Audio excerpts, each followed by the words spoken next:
नमस्कार, मैं हूं आपके साथ अंकिता पाल। बुलेटिन की शुरुआत करते हैं। मुख्यमंत्री पुष्कर सिंह धामी के दिल्ली के दौरे के दौरान राज्य के भीतर मंत्रिमंडल विस्तार की चल रही खबरों पर मुख्यमंत्री पुष्कर सिंह धामी ने विराम लगाया है। सीएम धामी ने कहा कि उनका दिल्ली दौरा व्यक्तिगत दौरा था और वे किसी कार्यक्रम में सम्मिलित होने के लिए दिल्ली गए थे और ऐसे में मंत्रिमंडल विस्तार को लेकर किसी प्रकार की कोई भी चर्चा नहीं हुई।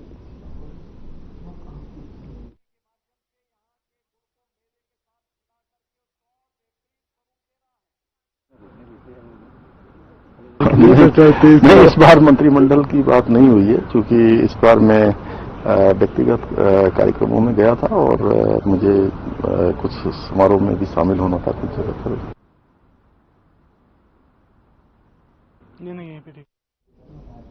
सीएम पुष्कर सिंह धामी ने कहा कि उनकी सरकार के 3 साल पूरे होने जा रहे हैं और ऐसे में सरकार ने इन 3 सालों में राज्य के विकास के लिए कई ऐसे कठोर कदम उठाए जो भविष्य के लिए ऐतिहासिक होंगे। मुख्यमंत्री पुष्कर सिंह धामी ने कहा कि राज्य में समान नागरिक संहिता कानून हो, सख्त भू कानून हो या फिर सख्त धर्मांतरण कानून हो, सभी राज्य के लिए ऐतिहासिक हैं। सीएम धामी ने कहा कि राज्य के विकास के लिए सरकार संकल्पबद्ध है और पीएम मोदी के मार्गदर्शन में उनकी सरकार जनहित के कार्य करती है। 3 साल पूरे होने पर प्रदेश के सभी जिलों में कार्यक्रम आयोजित होंगे। 3 साल का कालखंड हमारे आदरणीय प्रधानमंत्री श्री नरेंद्र मोदी जी के मार्गदर्शन में राज्य सरकार ने अनेक विकास के कार्य आगे बढ़ाए हैं, नए काम भी शुरू किए हैं और पूरे देश के अंदर विकास के मानकों पर भी उत्तराखंड सरकार 2024 के नीति आयोग की रैंकिंग में पहले नंबर पर आई है। बेरोजगारी दर में 4.4% की कमी हुई है। निवेश बड़ी मात्रा में उत्तराखंड के अंदर आया है। रोजगार का सृजन हो रहा है। अनेक नवाचार के काम आगे बढ़े हैं। अनेक ऐतिहासिक निर्णय इन 3 सालों में लिए गए हैं, चाहे वो पूरे देश के अंदर देश की आज़ादी के बाद सबसे पहले समान नागरिक संहिता यूसीसी लागू करना हो या नकल विरोधी कानून लागू करना हो। और नकल विरोधी कानून पूरे देश के अंदर एक ऐसा कानून उत्तराखंड राज्य के अंदर लागू हुआ। मुख्यमंत्री पुष्कर सिंह धामी ने सीएम हेल्पलाइन की समीक्षा के दौरान पुलिस और विभाग के अधिकारियों को निर्देश दिए हैं कि जिन अधिकारियों की जिम्मेदारी तय की गई है वे शिकायतों का निस्तारण करने में देरी न करें। मुख्यमंत्री धामी ने कहा, शिकायतों के निस्तारण को लेकर 36 दिन की समय सीमा दी गई है। अगर उससे ऊपर समस्या का निदान नहीं होता तो फिर जवाबी कार्रवाई में जिम्मेदार अधिकारियों के खिलाफ भी कार्रवाई की जाएगी। मुख्यमंत्री धामी ने कहा, जिस स्तर की समस्या है उस स्तर पर अधिकारी को समस्या का समाधान करना चाहिए, न कि पेंडिंग रखकर उस समस्या को छोड़ना चाहिए।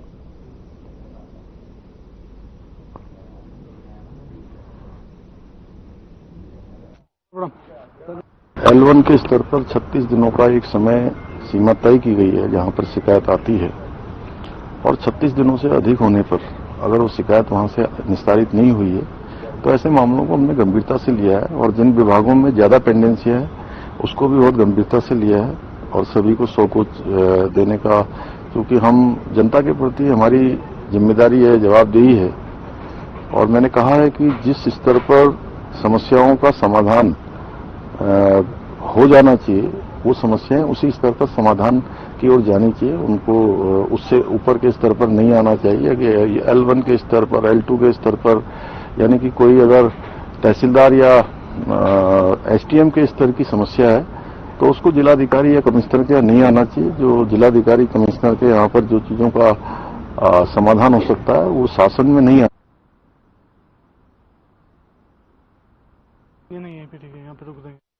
उच्च शिक्षा विभाग उत्तराखंड और भारतीय उद्यमिता विकास संस्थान अहमदाबाद के संयुक्त तत्वाधान में संचालित देवभूमि उद्यमिता योजना के तहत में राजकीय स्नातकोत्तर महाविद्यालय द्वारा हाट में देवभूमि उद्यमिता योजना के बूट कैंप पर विधिवत उद्घाटन प्राचार्य डॉक्टर DC पंत की तरफ से किया गया और साथ ही प्राचार्य डॉक्टर DC पंत ने छात्रों को अवसरों को पहचानने, उनका लाभ उठाने के लिए प्रेरित किया है। पूरे राज्य में 2 दिवसीय स्टार्टअप बूट कैंप के माध्यम से जागरूक किया जा रहा और इसका उद्देश्य स्वरोजगार के अवसरों, उद्यमशीलता कौशल को बढ़ाना रहा है।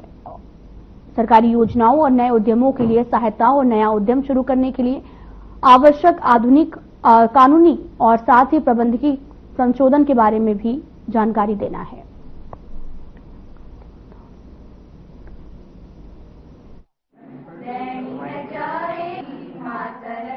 सरकार की पहल पर जो है उद्यमिता विकास उद्यम भारत सरकार का एक बहुत बड़ा उद्यम है, जो कि उच्च शिक्षा संस्थान और हमारे उच्च शिक्षा विभाग और भारतीय उद्यमिता संस्थान अहमदाबाद के संयुक्त तत्वाधान में ये प्रोग्राम किया जा रहा है, जो कि 12 दिवसीय कार्यशाला 19 मार्च से 31 मार्च तक ये चलेगा। यहाँ पर इसका मुख्य उद्देश्य यह है कि हमारे जो क्षेत्रीय युवा हैं, जो वंचित हमारे जो युवा हैं, जो सीमांत छात्र हैं हमारे, या 45 साल तक के जो युवा हैं, उनको रोजगार की तरफ प्रेरित करना, उसको रोजगार के लिए संवेदनशील बनाना और यहाँ जो रोजगार को अपने आजीविका का साधन बनाना, ये इनका मुख्य उद्देश्य है। जिसमें कि हमारे जो क्षेत्रीय युवा हैं वो अपने क्षेत्र के जो लोकल उत्पाद हैं उन उत्पादों को जान सकेंगे कि कैसे हम इस उत्पाद को जो है मार्केट तक ले जाएं।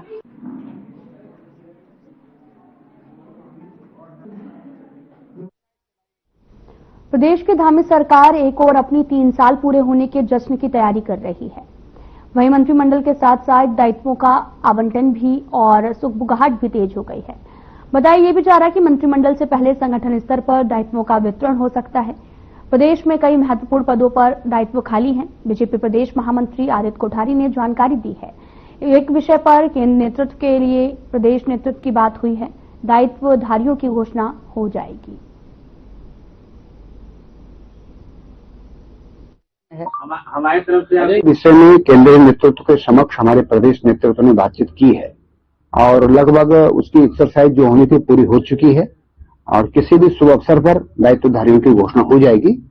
मंत्रिमंडल के विस्तार के संबंध में भी केंद्रीय नेतृत्व बातचीत कर रहा है और 2-3 दिन कुछ महत्वपूर्ण बैठक है। उस बैठक के बाद उस पर और चर्चा होगी, उसके बाद वो फाइनलाइज होगी। भविष्य की उसमें है हमारी तरफ से। एक बात सुना, मीडिया अगर कभी किसी 23 मार्च को उत्तराखंड में धामी सरकार के 3 साल का कार्यकाल पूरा हो रहा है। बीजेपी जहां एक ओर इस कार्यकाल को कई उपलब्धियों भरा मान रही है, तो वहीं कांग्रेस इसे निराशाजनक और प्रदेश के लिए दुर्भाग्यपूर्ण करार दे रही है। कांग्रेस का कहना है कि बीजेपी के इस कार्यकाल को हताशा और निराशा भरा मान रही है। कांग्रेस का मानना है कि मुख्यमंत्री और उनकी सरकार ने उपलब्धियां तो बहुत हासिल की हैं, लेकिन दुर्भाग्यवश वो उपलब्धियां आम जनमानस के हितों के अनुरूप हैं। और इसके दौरान भी उपलब्धियां भी कांग्रेस प्रवक्ता ने गिनाई, जिसमें उन्होंने कहा कि इस कार्यकाल के दौरान उत्तराखंड ने महिला उत्पीड़न, महिला अपराध में नंबर 1 पर जाकर जरूर हासिल की है।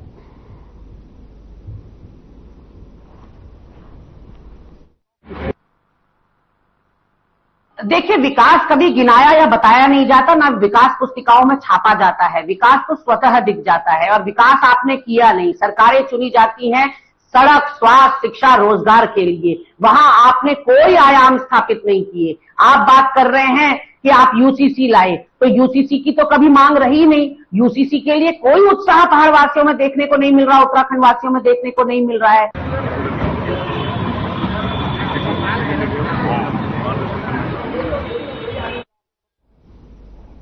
कैबिनेट मंत्री प्रेमचंद अग्रवाल के इस्तीफे के बाद कांग्रेस नैतिकता के आधार पर बीजेपी प्रदेश अध्यक्ष के इस्तीफे की मांग कर रही है। ऐसे में बीजेपी प्रवक्ता ने कांग्रेस को याद दिलाते हुए पलटवार किया कि नैतिकता का पाठ पढ़ाने वाली कांग्रेस शायद भूल रही है। जब उत्तराखंड आंदोलन हुआ, आंदोलनकारियों पर बर्बरता हुई और साथ ही उत्तराखंड में कांग्रेस के कई नेता उस समय केंद्रीय राजनीति में थे, तब उन्होंने इस्तीफा क्यों नहीं दिया।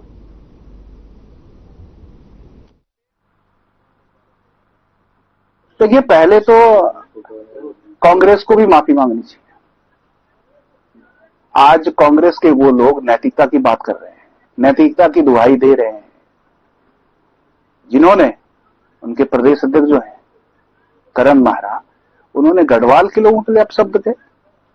तब कांग्रेस के नेताओं को, कांग्रेस के प्रवक्ताओं को, कांग्रेस के कार्यकर्ताओं को नैतिकता की दुहाई उनको भी देनी चाहिए। उन्होंने कभी अपने प्रदेश अध्यक्ष से तो इस्तीफा नहीं मांगा। जब गणेश गोदियाल जी ने कहा था कि भाई जो ये पलायन हो रहा है, जो व्यक्ति उत्तराखंड का व्यक्ति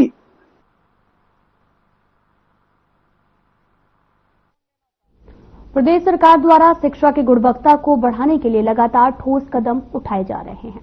इस क्रम में अब प्रदेश के क्लस्टर विद्यालयों को भी आवासीय विद्यालय बनाया जाएगा।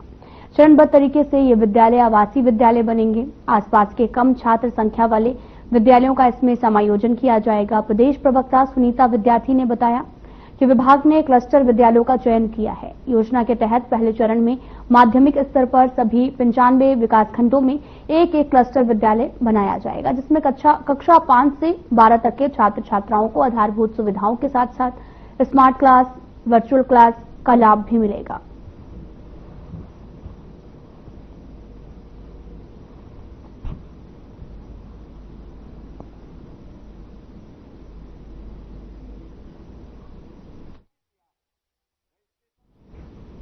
रुद्रप्रयाग में स्वाभिमान मोर्चा की चिंतन बैठक हुई, जिसमें मूल निवास भू कानून के संयोजक और मोर्चा के अध्यक्ष बॉबी पवार और महासचिव मोहित डिमरी ने सरकार पर सवाल उठाए।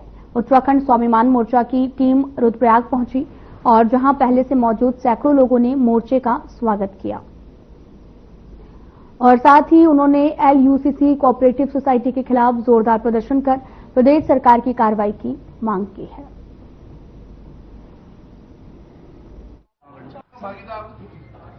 देखिए, पूरे प्रदेश भर के अलग अलग जिला मुख्यालयों में हम लोग जा रहे हैं और उत्तराखंड स्वाभिमान मोर्चा के जरिए हम तमाम उन सवालों को लेकर जनता के बीच पहुंच रहे हैं जो लगातार इस प्रदेश में लोगों की एक तरह से आवाज है।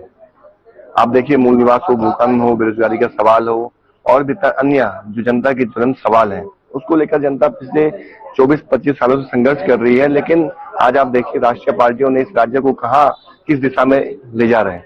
देखिए, ये उत्तराखंड के स्वाभिमान की लड़ाई लड़ने के लिए एक मंच तैयार किया गया है और हमने एक स्लोगन भी दिया है कि संकल्प नए विकल्प का, और निश्चित तौर पर ये मोर्चा एक विकल्प भी देगा और वो विकल्प कोई मोर्चा अपनी तरफ से नहीं, निश्चित तौर पर जो अभी मुख्य जनपदों के मुख्यालयों में जो गोष्ठियां की जा रही है, उन गोष्ठियों के माध्यम से जितने सुझाव आए हैं और सोशल मीडिया में जो हमने नंबर पब्लिश किया है, इसके ईमेल पब्लिश की है, उसके माध्यम से जितने सुझाव आएंगे उन सुझावों के आधार पर आगे बढ़ा जाएगा और एक विकल्प देने की हमारी कोशिश रहेगी, क्योंकि 25 वर्षों से जो लूट खसोट इस उत्तराखंड में हुई है।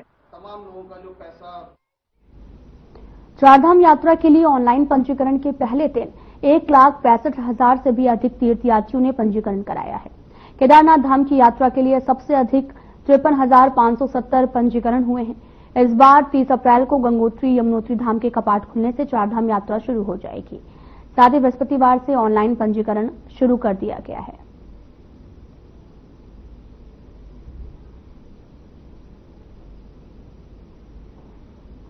आपको बताते चलें कि पंजीकरण शुरू हो चुका है और लोगों ने जमकर रजिस्ट्रेशन कराया है। उत्तराखंड में चारधाम यात्रा के लिए ऑनलाइन रजिस्ट्रेशन 20 मार्च से शुरू हुए और यात्रा पर आने वाले सभी श्रद्धालुओं का रजिस्ट्रेशन कराना भी अनिवार्य होगा और इस दौरान यात्रियों ने प्रक्रिया में अपना नाम, पता, मोबाइल नंबर के साथ गाड़ी नंबर भी भरना होगा। इसके बाद आपको ई-रजिस्ट्रेशन सर्टिफिकेट मिलेगा, जिससे यात्रा पर आप जा सकेंगे।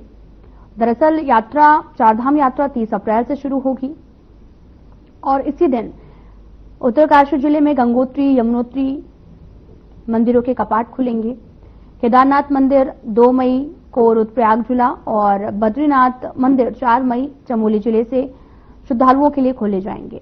हेमकुंड साहिब के कपाट 25 मई को खुलेंगे। उत्तराखंड सरकार ने पहले ही ये स्पष्ट किया है कि वे अवैध मदरसों के खिलाफ कार्रवाई कर रहे हैं ताकि बच्चों को गुणवत्तापूर्ण शिक्षा मिल सके, राज्य में कानून व्यवस्था बनी रहे।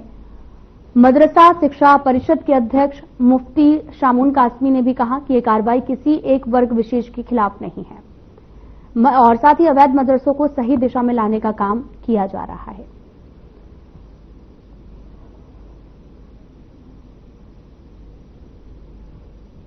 वो कह रहे हैं कि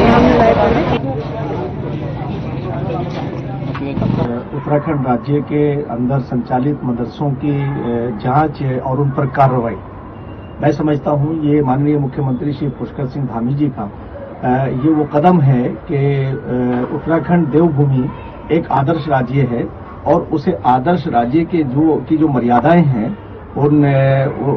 उनकी तरफ हमारा एक ये अहम कदम है। और मैं ये बात कहना चाहता हूं कि ये जो कार्रवाई है ये नियमित तौर से उन मदरसों को जो गैर मंजूर शुदा हैं या कहीं से एफिलेटेड नहीं हैं, ये उन्हें नियमित तौर से लाने के लिए और डिसिप्लिन में लाने के लिए है। कोई भी कार्रवाई सरकार की किसी वर्ग विशेष के या किसी अन्य कारणों के तहत नहीं है। मैं स्पष्ट करना चाहता हूं कि ये कई बार ये बात कही गई है कि आप अपनी आय का भी स्रोत बताएं, अपने आप को आप नियमित भी करें, और वो कोर्स जो मदरसा एजुकेशन बोर्ड की जानिब से एनसीईआरटी लागू किया गया है, जो माननीय मुख्यमंत्री श्री पुष्कर सिंह धामी जी ये चाहते हैं कि मदरसों में पढ़ने वाले बच्चे मेन स्ट्रीम में आए।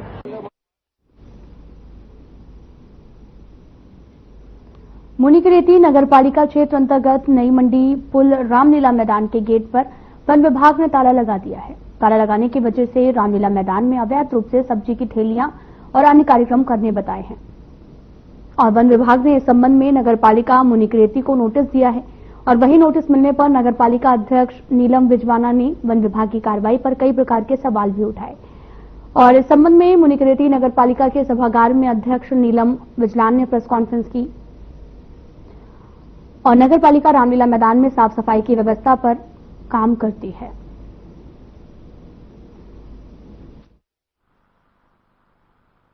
तब मुझे लेटर भी आया था वन क्षेत्राधिकारी द्वारा, मुझे नोटिस आया था, तो मैंने उसका प्रति उत्तर भी भेजा था, और प्रति उत्तर हमने 18 को भेजा और 17 को, और कल वहाँ मेरे संज्ञान में आया कि वहाँ पर ताला लगा दिया गया वन क्षेत्राधिकारी जी द्वारा। तो वो विगत मुझे लगता है 2-2.5 साल से वो नगर पालिका परिषद के अंडर ही था, और जो उसको अच्छे से भी संचालित कर रहे थे, और जो भी वहाँ पे रसीद काटी जाती थी शादी और धार्मिक अनुष्ठानों की जिसकी भी, वो हमारे पास लगभग 71,200 के लगभग हमारे पास आई है नगर पालिका परिषद को, और उसमें जो नगर पालिका ने इन्वेस्ट किया है वो 19,51,000 के समथिंग किया गया। अल्मोड़ा के विकासखंड सल्ट में भूमि संरक्षण, वन विभाग और रामनगर की ओर से विश्व गौरैया दिवस पर झिमार में बैठक का आयोजन हुआ, जिसमें स्थानीय ग्रामीणों और वन पंचायत सरपंच को गौरैया के बारे में जानकारी दी गई। बैठक में मौजूद वन विभाग के अधिकारियों का कहना था कि गौरैया का मानव जीवन में महत्वपूर्ण योगदान है। गौरैया धीरे धीरे विलुप्त होने के कगार पर है। प्राचीन काल में पहाड़ों में मकान लकड़ी और पत्थरों से बने होते हैं। मकानों में गौरैया आती है और बढ़ते प्रदूषण के कारण विलुप्त होने की कगार पर है। इसे बचाने के लिए हौसले और उनके रहने की जो व्यवस्था है वो भी करनी चाहिए। पुराने मकानों में उनके लिए हौसले, हमारे द्वारा ग्रामीणों को यह संदेश दिया गया है कि जो गौरैया है पूर्व से ही हमारे मानव के जीवन में उसका महत्वपूर्ण योगदान है एवं वो विलुप्ति के कगार पर है। उसे बचाने हेतु प्रयास करने के लिए लोगों से आग्रह किया गया। जमाने में क्या होता था कि पहाड़ों में हमारे जो मकान होते थे वो लकड़ी और पत्थरों से बने होते थे। आज सारे सीमेंट से बन रहे हैं, और लकड़ी और पत्थरों के मकान में उनके वो रहने के लिए हम घोंसले बनाते थे, तो उन घोंसलों में उनके रहते थे और अंडे होते थे, बच्चे देते थे। तो आज उनको रहने के लिए और वो घर बसाने के लिए अपना स्थान नहीं मिलती। एक दूसरे के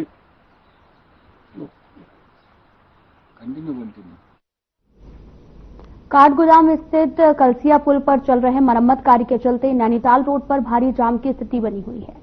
पर्यटकों और स्थानीय लोगों को खासी परेशानियों का सामना करना पड़ रहा है। कमिश्नर रावत ने बताया कि काठगोदाम से नैनीताल तक सड़क चौड़ीकरण योजना के तहत पुल का नवनिर्माण भी प्रस्तावित है, लेकिन तब तक अस्थायी रूप से वैली ब्रिज के माध्यम से यातायात जारी रहेगा। मरम्मत कार्य को तेजी से पूरा करने के अधिकारियों को निर्देशित किया गया है।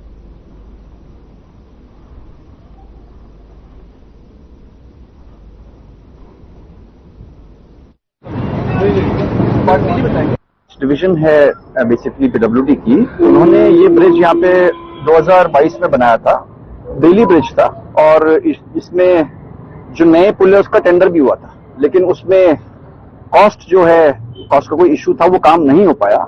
वर्तमान में ये जो हमारा रोड का जो एक्सपेंशन होना है उसमें ये स्वीकृत है, उसके तहत ये बनेगा। लेकिन जो बेली ब्रिज फिलहाल चल रहा है इसमें 2 शिकायतें हैं। एक तो ये शिकायत आई कि इसमें कुछ नट बोल्ट्स जो डिपार्टमेंट का कहना है चोरी हुए हैं ओवर द पीरियड, जिससे ये हल्का फुल्का इसमें रिपेयर्स का इश्यू था। पहली बात तो ये कहा गया है कि ये सबसे पहले मुकदमा दर्ज किया जाए।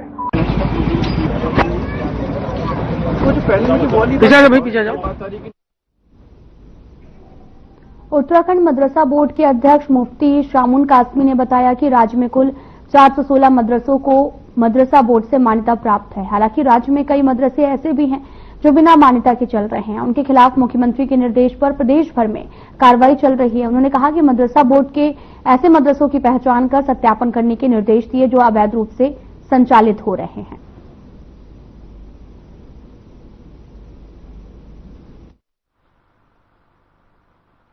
उत्तराखंड राज्य के अंदर संचालित मदरसों की जांच और उन पर कार्रवाई, मैं समझता हूं ये माननीय मुख्यमंत्री श्री पुष्कर सिंह धामी जी का ये वो कदम है कि उत्तराखंड देवभूमि एक आदर्श राज्य है और उसे आदर्श राज्य के जो मर्यादाएं हैं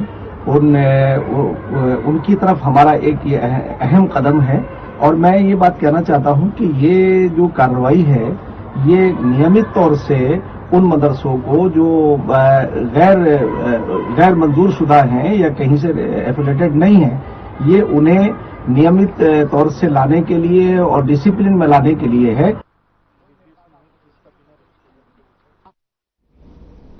सीएम पुष्कर सिंह धामी के दिशा निर्देश पर प्रशासन की तरफ से अवैध मदरसों के खिलाफ कार्रवाई शुरू कर दी गई है।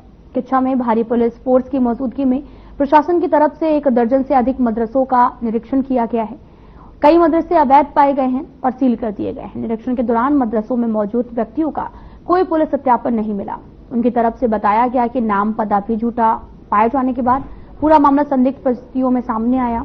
बिहार का मिलने के बाद प्रशासन ने व्यक्ति को पूछताछ के लिए हिरासत में लिया और वहीं भारी पुलिस फोर्स के साथ सिरौली कला आदि कई क्षेत्रों में करीब 1 दर्जन से भी अधिक मदरसों का निरीक्षण किया गया है।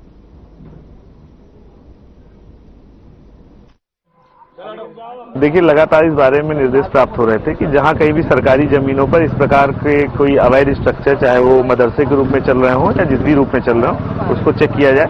यहाँ पे चेक किया गया है, कोई भी इस प्रकार के दस्तावेज इनके पास नहीं है जिससे इस प्रकार की गतिविधि को संचालित करने का इनके पास कोई अनुमन्य दस्तावेज हो। इसी क्रम में सील करके नोटिस दिया गया है और तदनुसार सरकारी जमीन प्रथम दृष्टिगोचर हुई है, उसमें भी आगे अग्रिम कार्रवाई विधि के अनुसार से की जाएगी।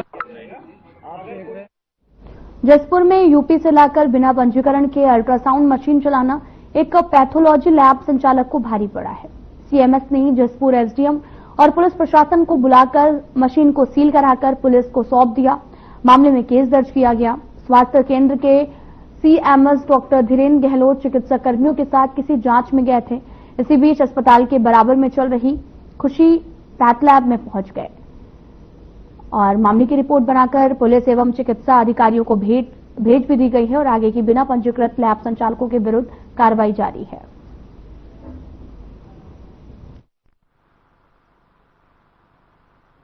हम लोग अस्पताल में ही बैठे थे तो बाहर जा ही रहे थे रूटीन एक चेकअप पे, तो अस्पताल के गेट से जैसे बाहर निकले तो उधर साइड में एक हलचल सी देखी, तो हम लोग अपने स्टाफ के साथ खुशी पैथोलॉजी लैब को चेक करने चले गए। तो वहाँ पर अंदर हमें उसके संचालक कोमल सिंह वो एक्सरे रूम में बैठे थे। उनके बगल वाले रूम में कोई दो तीन लोग निकल कर आए, तो हमें कुछ संदेह हुआ तो हमने वो खोल कर देखा तो अंदर एक अल्ट्रासाउंड की मशीन रखी। तो उसी को फिर संदर्भ में हमने जिलाधिकारी से बात की तो उप जिलाधिकारी महोदय ने के निर्देश पर उसमें आगे की कार्रवाई की गई। इसको जो ये अपंजीकृत अल्ट्रासाउंड मशीन थी इसको रखना गंभीर अपराध है, तो इसको पीसीपीएनडी एक्ट और के अंतर्गत इसको माननीय उप जिलाधिकारी महोदय श्री चित्र सिंह चौहान, कोतवाल श्री जगदीश ढकरियाल जी और मैं स्वयं उपस्थित था अपने स्टाफ के साथ। तो एक संयुक्त टीम ने इसको सीज किया है। खुशी पैथोलॉजी लैब है, इसमें सूचना थी कि व्यक्तियों द्वारा यहाँ पे अल्ट्रासाउंड किए जाते हैं और कभी कभी आकर के इस तरीके से किए जा रहे हैं। और ये भी सूचना थी कि इनके पास जो मशीन है वो रजिस्टर्ड नहीं है इनके नाम पे, तो इसी क्रम में ये ऑब्जर्वेशन आज किया गया है सीएमएस साहब के द्वारा। बाद में हम लोग बीच में आए हैं और यहाँ से एक मशीन बरामद हुई है हालांकि जो लोग ऑपरेट करते थे इस मशीन को वो तो फरार हो गए थे, लेकिन यहाँ से एक मशीन बरामद हुई है जिसको सील कर लिया गया है। नियमानुसार जो कार्रवाई बनती है वो की गई है और आगे इसमें विधिक कार्रवाई के लिए मैंने सीएमएस साहब को भी बता दिया है और एसएचओ साहब को भी बता दिया है। फिलहाल बुलेटिन में इतना ही। नमस्कार।